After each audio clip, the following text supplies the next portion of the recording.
Good afternoon, Asbury. I'm Rachel Law, and thank you for joining us for this week's campus update.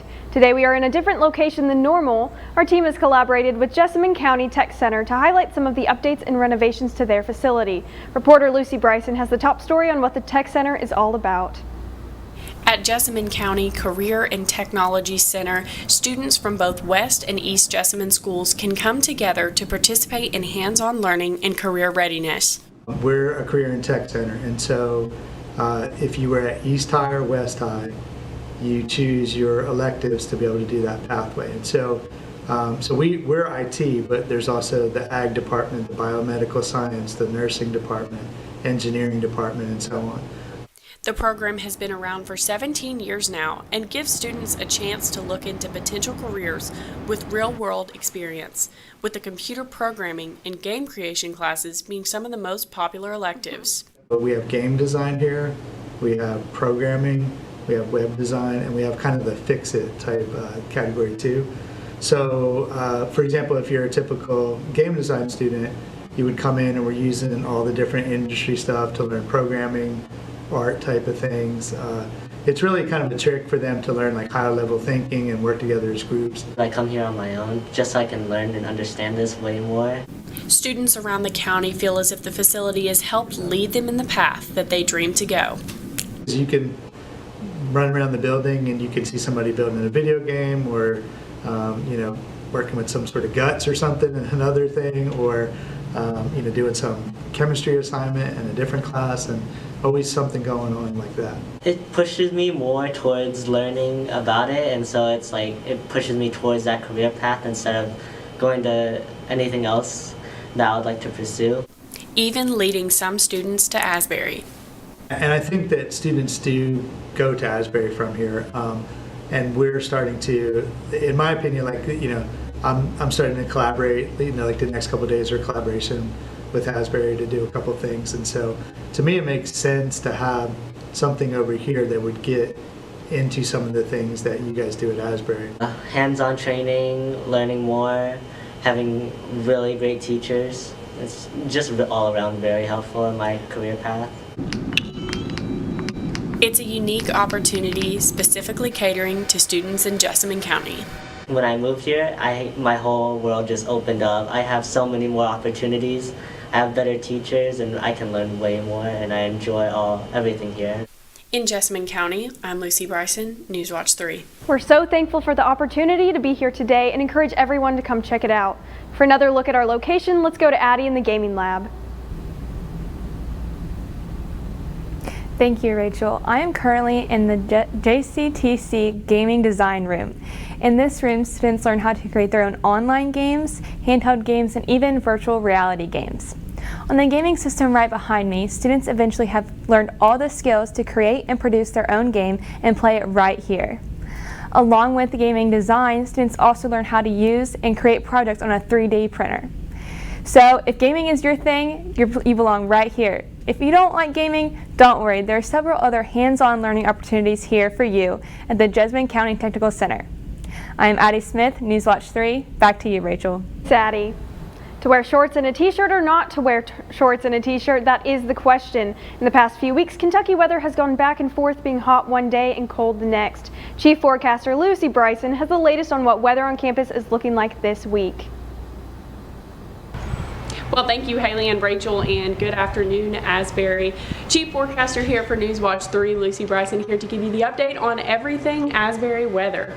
So as you guys know, we have kind of been inactive the past couple of weeks, or at least I have, whether I've been absent the week before and then spring break afterwards. So it's definitely good to get back out and be able to give you guys a little bit of an update on what we're going to be seeing on campus in the next couple of weeks. We saw a lot of activity towards the end of March, whether that meant snow falling at the beginning of spring break or 75-degree days where everybody was fanning themselves off and wearing shorts.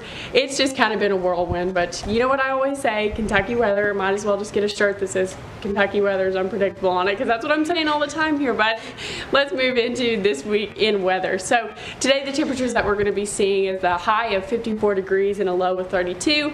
The temperatures are rising just a little bit after a pretty chilly weekend. The Midwest states were hit a little bit harder than we were with snow flurries all over the place. Thankfully, we didn't get any of that, but it's definitely kind of been some of that bitter cold that we saw earlier in the month that we're kind of experiencing today, but no need to fear. Tomorrow, what we're going to be seeing is temperatures rising 20 degrees. Yep, you heard it right, up to a high of 75 and a low of 50. It's going to be a little bit overcast, but it's going to be a lot warmer day that we're seeing based on the temperatures Saturday, Sunday, and Monday.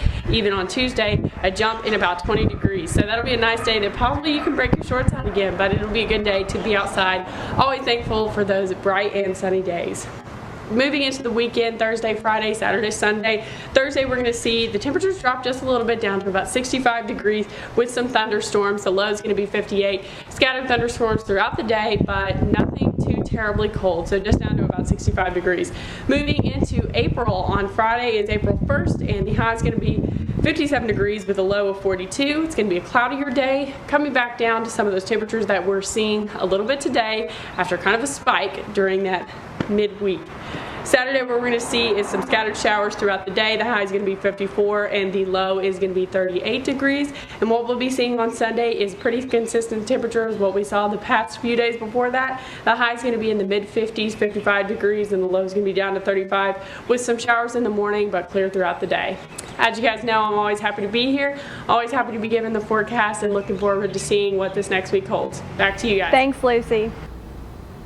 Evacuations are underway in the city of Mariupol, Ukraine, as Russian attacks continue. While visiting Poland over the weekend, President Joe Biden's remarks about Russian Vladimir Putin caused global reaction. Kristen Nguyen has the latest on the war and how the White House is clarifying President Biden's unscripted remarks.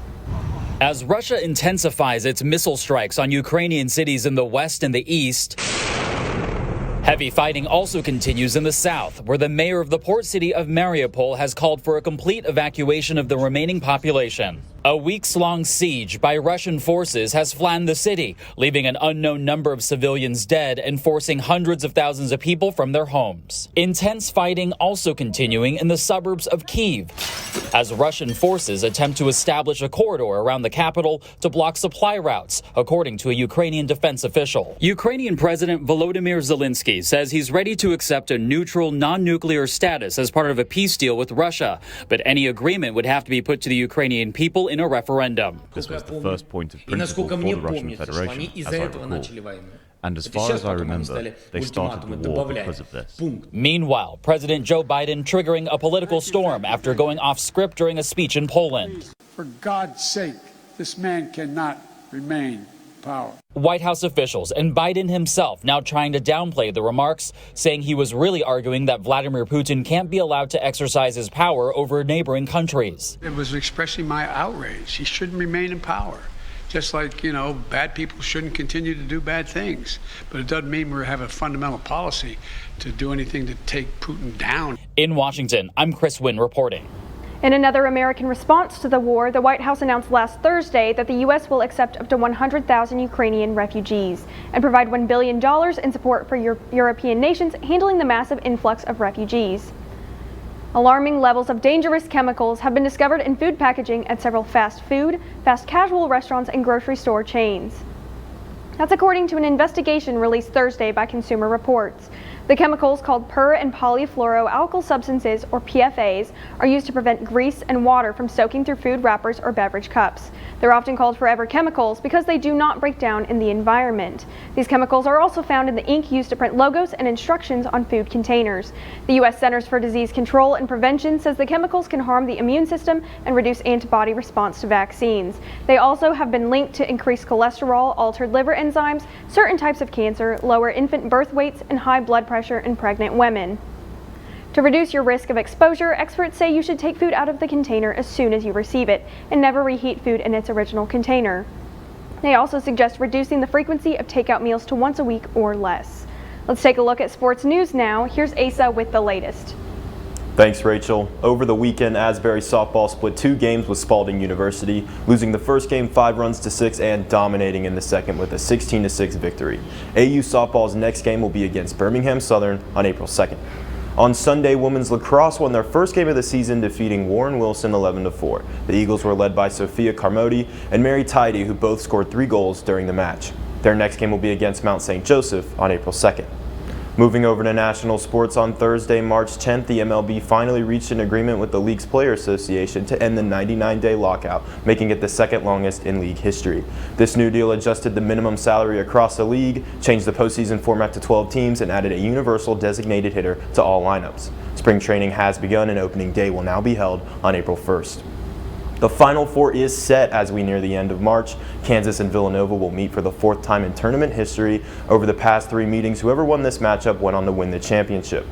On the other side of the bracket, Duke will meet with longtime conference rival UNC, who beat Duke in their last meeting. Blue Devils head coach Mike Krzyzewski now has the most Final Four appearances ever, with this being his 13th. As Coach K gets closer to the end of his career, Duke is looking to send him out with a 6th national title. Well, that is all the sports we have for you today. Back to you, Rachel. Thanks, Asa. The 94th Academy Awards are in the books. There were no big surprises, at least in terms of who took home trophies. But the evening's most memorable moment had nothing to do with an award. It was the slap seen around the world after Oscars presenter Chris Rock made a joke about Will Smith's wife Jada, referring to her as G.I. Jane, which was a low blow about her recent hair loss. Smith then went up to the stage and slapped Rock, and the two started yelling. Smith then returned to the stage later that night to claim the Best Actor Oscar for King Richard, with a speech that seemed to encompass both his on- and off-screen roles. Following the altercation, the Academy tweeted, "The Academy does not condone violence of any form. Tonight we are dedicated to celebrate our 94th Academy Awards winners, who deserve this moment of recognition from their peers and movie lovers around the world." Rock is not pressing charges against Smith, and Smith released an apology to Rock yesterday via Instagram. A blind 11th grader never imagined she'd create this much excitement with her basketball skills, but with one fell swoop, she's soaking it all up. Matt Whitko sat down with the Michigan high schooler to talk about the shot and the program that made it happen. After a couple of taps on the backboard, Jules Hoagland takes her shot. A crowd of students from Zeeland East and West erupts in excitement. I was like, everyone's staring at me, but I can't see them staring at me, so this is good. Because Jules is blind, she has help on the hardwood. The girl in the video behind Jules is Allie Guffey. She's my eyes on the court because I don't have my cane, so I have to put my trust in her to make sure she doesn't let me get hit by balls, and she guides me in the right direction. The two are inseparable on just make sure that she's all lined up. You can put your left foot forward a little bit. and off the court. I had never met anyone who was blind before, so I knew nothing. She put a lot of trust into me, and it was a lot of trial and error, but we have come very, very far, and now we're in a class together for the past 2 years. They knew each other back in middle school, but the Unified Sports Program made the two grow together almost like sisters. I'm really gonna miss you, Allie, and I know next year I'm gonna feel the same way. This program started several years ago as a chance to make friends. To watch the culture shift of our school community really made a difference, and just to be able to watch how that's continued to grow, students be accepted, students be shown that they matter, and given a chance to prove that to the school body. Yep, got it. You got it. Yep. Okay, now stop. This is Allie's senior year. She's already making plans to see Jules back out on the court. So then, for that to just be done is it's hard to think about, because this has been my family for 3 years. But I think it's humbling when you realize that those goals are reality, and that those are the relationships that now exist in our campus, in our community.